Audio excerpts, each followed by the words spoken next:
જો મેં વેઢલી બનાવવા માટે નારોળ ખમણી નાખ્યો. પાટલાને પણ એડજસ્ટ કરી લીધો ઇન્ડિયા જેમ. બરોબર ને? આવી રીતના જુગાર કરી ને ખમણી નાખવાનો. કોને કોને ઇન્ડિયાની યાદ આવે છે દેશી સ્ટાઇલ? એક બીજું મને યાદ આવ્યું કે અમારે છે ને તે આવી રીતના નારળ ખમણાય ને પછી કાચલા નીકળતા હતા. તો અમારે મીઠાનો આગળ હતો મારી નાની માને. તો પછી મીઠાના આગળ માટે આ કાચલામાં પાણી પીવા માટે અમે રાખી મૂકતા હતા.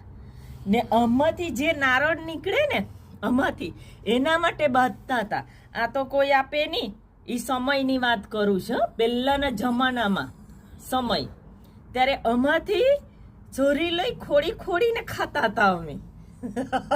બચપનની યાદ, બીજું કંઈ નહીં. ઓકે, તો કોને કોને યાદ આવે છે ને? આ તો પછી ખબર ને આપણે વેઢલી બનાવવા માટે નારળ આ તો આપે નહીં, ખબર ને? આના માટે અમને કે એક એક કાચલા લઈ જાઓ, બે બે કાચલા લઈ જાઓ, પછી અમે તોડીને આમાંથી ખાતા. બહુ જૂના જમાનાની વાત. સાચું કે નહીં?